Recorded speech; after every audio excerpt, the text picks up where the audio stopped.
Hello my dear student, welcome back to Aryan classes. Aryan ક્લાસીસમાં તમારું હાર્દિક સ્વાગત કરું છું.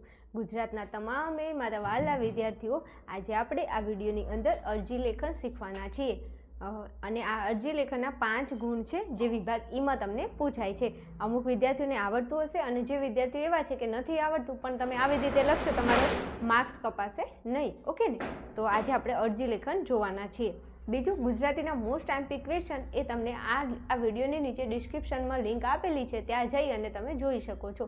બીજું, હું જે પણ વિડીયો અપલોડ કરું છું એની નોટિફિકેશન મેળવવા માટે તમારે ફટોફટ અમારી ચેનલ, વોટ્સએપ ચેનલ ચાલુ છે એમાં જોઈન થઈ જશો, ટેલિગ્રામ ચેનલ ચાલુ છે એમાં પણ જોઈન થઈ જજો, તો ફટાફટ તમને નોટિફિકેશન મળી જાય હું જે બી વિડીયો અપલોડ કરું એની. ઓકે, ચાલો શરૂઆત કરવી છે, ફટાફટ ટાઈમ નથી બગાડવો. જય શ્રી રામથી શરૂઆત કરવી છે આપણે આપણા અરજી લેખનની. હો, ચાલો હવે ખાસ અહીંયા ધ્યાન રાખજો. અહીંયા તમને અરજી લેખન કીધું છે, તો જેમ આપણે ઇંગ્લિશમાં જેમ આપણે એપ્લિકેશન લખીએ છીએ એવી જ રીતે આપણે ગુજરાતીમાં પણ એપ્લિકેશન લખીએ છીએ, રાઈટ? તો કે હા, તો જેવી એપ્લિકેશન ત્યાં લખો છો એવી ને એવી અહીંયા તમારે અરજી લેખન લખવાનું છે. તો હું થોડું સમજાવું છું, તો ધ્યાન રાખજો. ચાલો, તમારા વિસ્તારમાં કમોસમી વરસાદને કારણે ખેતીના પાકને પુષ્કળ નુકસાન થયું છે. શું કીધું છે? તમારા વિસ્તારમાં તમે જ્યાં રહો છો ત્યાં કમોસમી એટલે માવઠું જેને કહીએ, ટાઈમ વગરનો વરસાદ આવે એને, તો એ વરસાદના કારણે જે ખેતી કરતા હતા તો ખેતીના જે પાક હતા એને નુકસાન થયું છે અને ખેડૂતોની હાલત કફોડી બની છે. ખેડૂતોની હાલત કેવી બની છે? કફોડી બની છે. તો એ હકીકતની વિગતો દર્શાવતી તથા જરૂરી સહાય, તમને સહાય મળે ને તમારા વિસ્તારને, એના માટે વિનંતી કરતી તમારે એક અરજી લખવાની છે. કોને? ગુજરાત રાજ્યના નામદાર રાજ્યપાલશ્રીને ઉદ્દેશીને 100 શબ્દોમાં તમારે લખવાની છે અરજી. હવે જ્યારે પણ અરજી લખવાની હોય વિદ્યાર્થીઓ, એટલે તમારે શું કરવાનું છે? તો અહીંયા થોડું ધ્યાન આપો, સમજાવું છું. જેમ આપણે એપ્લિકેશન લખી એવી જ રીતે હું તમને અહીંયા બતાવી દઉં.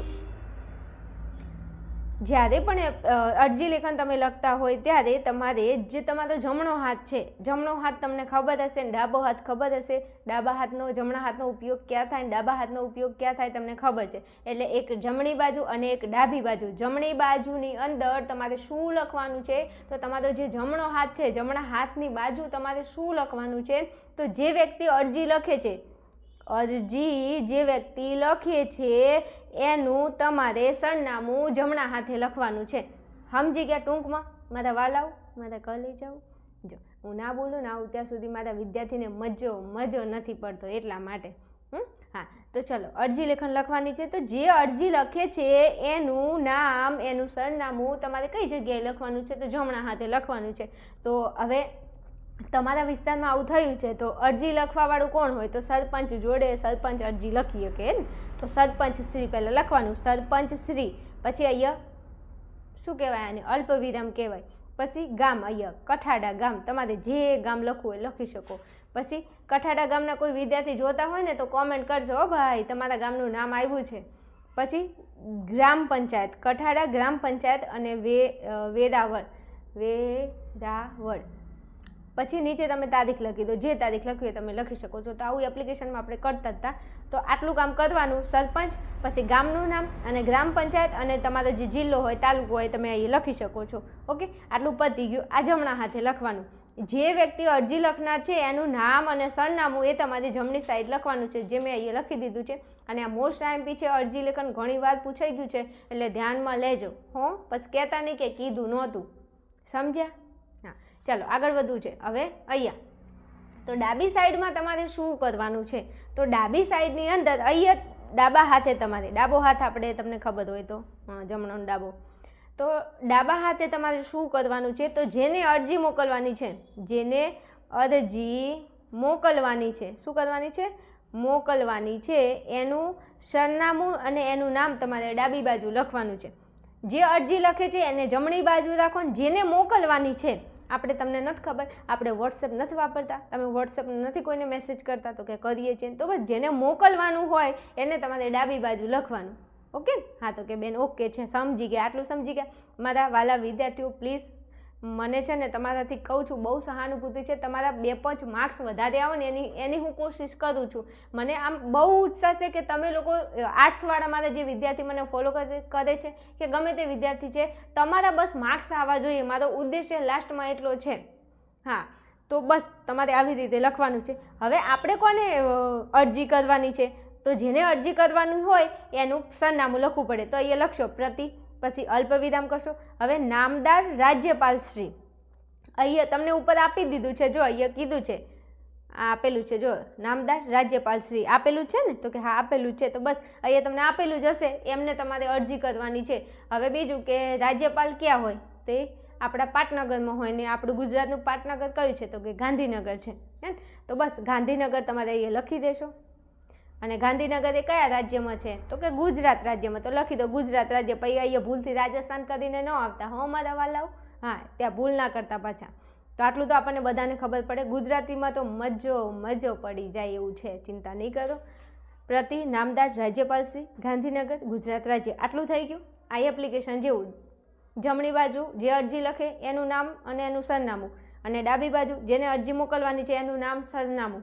પત્યું? તો કે બેન પતી ગયું. હવે અહીંયા આવો વિષયમાં, પછી લખો સરસ મજાનો વિષય. 5 માંથી 5 માર્ક્સ રોકડા આવે, 1 માર્ક્સ ના કપાય. પણ તમે લોકો શું કરો છો કે આ તો આવડે વળી, આમાં શું જોવાનું હોય, આ કરાતું હશે, આ તો લખી નાખશું આવે એટલે. એમ ના હોય. તમારે કોઈ પણ ટોપિક હોય એમાં તમારે માર્ક્સ લાવવા હોય તો એની થોડી અમથી પ્રેક્ટિસ કરવી જ પડે. હા, કરવી જ પડે. એમને માર્ક્સ ના આવે. મને ખબર છે ગુજરાતીમાં 50 થી 70% વિદ્યાર્થીઓ એવું કરે છે કે ગુજરાતીનું પેપર આવશે ને એટલે કરી નાખશું, એ તો આવડે, એમાં શું જોવાનું. ઓવર કોન્ફિડન્સમાં ક્યારેય નહીં રહેવાનું. નાની નાની ભૂલો તમારે ધ્યાનમાં લેવાની, એના લીધે નાના માર્ક્સ કપાય છે. એના લીધે નથી કહેતા કે ભાષાની અંદર ક્યારે 100 માંથી 100 માર્ક્સ ના આવે, આવું બધા કહે છે ને સાચી વાત છે. પણ આપણે એવી ભૂલો ન કરો જેનાથી આપણા વધારે માર્ક્સ કટ થઈ જાય. સમજ્યા ને? હા, ચાલો. તો અહીંયા છે વિષય, છે ને વિષય. તો કે હા વિષય છે. હવે વિષય ઉપર આપેલો છે, જુઓ ને, આપણે આપણા ઘરમાંથી નથી લખવાનો, ઉપર તમને આપેલો છે. જો અહીંયા કીધું છે કે કમોસમી વરસાદને કારણે ખેતીના પાકને નુકસાન થયું છે, તો એના કારણે તમે જરૂરી સહાય આપવા વિનંતી પત્ર. આજે જરૂરી સહાય, આટલા સુધી પાકને નુકસાન થયું છે એના કારણે જરૂરી સહાય આપવા માટે વિનંતી કરતો પત્ર લખીએ છીએ, એવું આપણે બનાવીને લખી શકીએ. અંદર આપેલું છે, જો અહીંયા છે, તમે ચેક કરો. જો તો કે કમોસમી વરસાદને કારણે પાકને થયેલા નુકસાનને કારણે સહાય માટે વિનંતી પત્ર. કમોસમી વરસાદ થયો તો એના કારણે પાકને નુકસાન થયેલ છે, એના કારણે તમે સહાય આપો. સહાય માટે વિનંતીનો પત્ર અમે તમને લખીએ છીએ રાજ્યપાલને. પછી આગળ જઈશું. હવે તો શું કરવાનું? હવે તો ઝપાટા બંધ લખવાનું. બેન મારે તમારે કેવું નહીં માનવું, હું તો મારી રીતે લખીશ. તારી રીતે લખીશ તો કંઈ વાંધો નહીં, પણ થોડું જોઈ લે ને તો મજા આવે. ચલો, તો હવે ઉપર લખશું મહોદય શ્રી. આપણે જેમ ઇંગ્લિશમાં લખતા હતા રેસ્પેક્ટેડ, એવી રીતે ગુજરાતીમાં મહોદય શ્રી લખી અને પછી તમારે લખવાનું. ચલો, અહીં છે સાદર વંદન, સાદર પ્રણામ કે સાદર વંદન, જે લખવું એ લખો. સાદર વંદન. આપને એ વાત જાણ બહાર ન જ હોય, કે તમને આ વાત જાણ બહાર ન જ હોય કે આમે મોસમી વરસાદની બધે કૃપા હોય, ત્યારે અમારો વિસ્તાર હંમેશા શાપિત રહ્યો છે.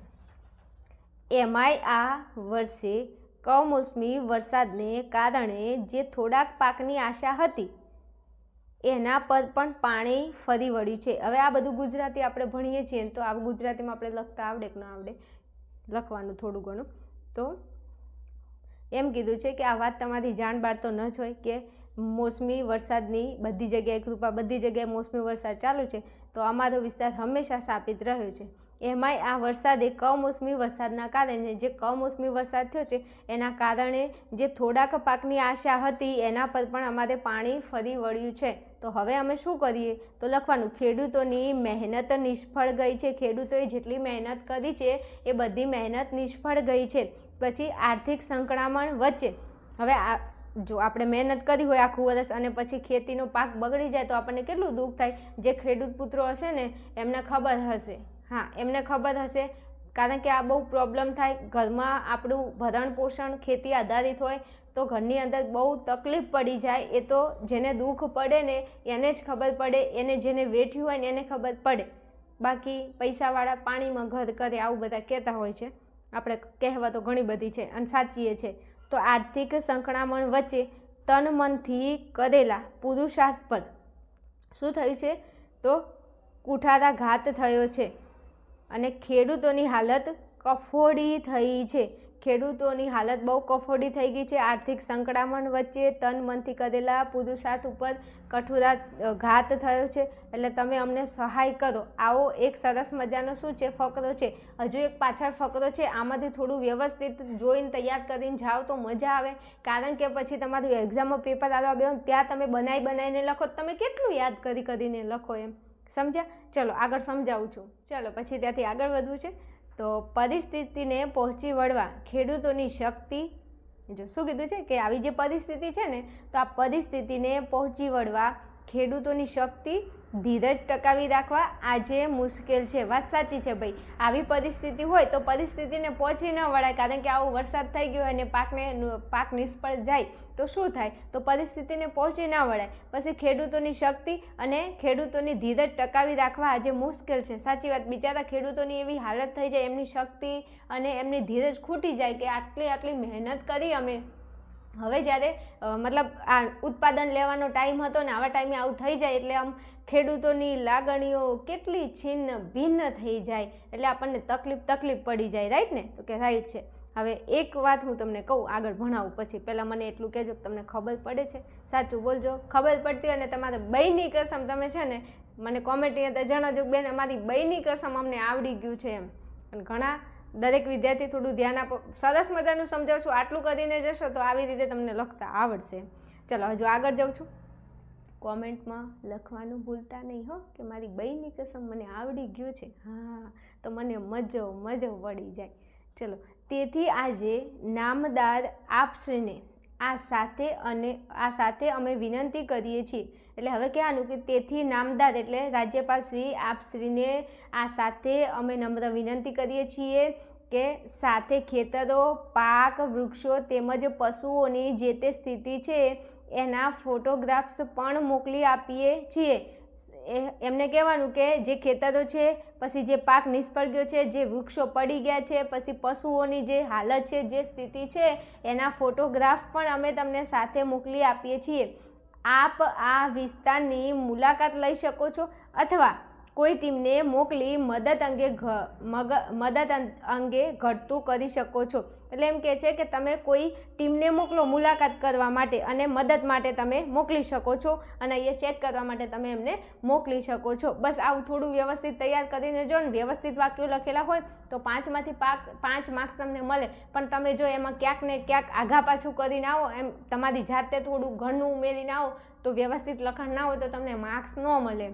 એટલે થોડું પ્લીઝ 4-5 અરજી લેખન વ્યવસ્થિત તૈયાર કરજો તો 5માંથી 1 માર્ક્સ કપાય પણ 4 તો આપણને રોકડા મળે. એવી મહેનત કરજો. સમજ્યા મારા વાલાઓ? ચલો આગળ વધવું છે. પછી છેલ્લે લાસ્ટમાં તમે શું કરશો? સહકારની અપેક્ષા સહ. આપણે નીચે લખવું પડશે ને કે લખનાર કોણ છે. તો સહકારની અપેક્ષા સહ પાસે નીચે તમારે અહીં લખી દેવાનું છે. શું લખશો? તો લિખિતન. કોણ લખે છે? તો લખવાવાળા કોણ હતા? તો લિખિતન સરપંચશ્રી. અને કયા ગામના હતા? તો કે કઠાડા ગ્રામ પંચાયત. કઠાડા ગ્રામ પંચાયતના જે સરપંચ હતા એમને આ લખ્યું છે. એમનું નામ નીચે તમારે લખી દેવાનું. ઓકે માય ડિયર સ્ટુડન્ટ, તમને ખબર પડી હોય તો જરા મને કોમેન્ટની અંદર જણાવજો હો મારા વાલા. ચલો મળીશું નેક્સ્ટ વિડીયોમાં. ત્યાં સુધી જોતા રહેશો આર્યન ક્લાસીસ.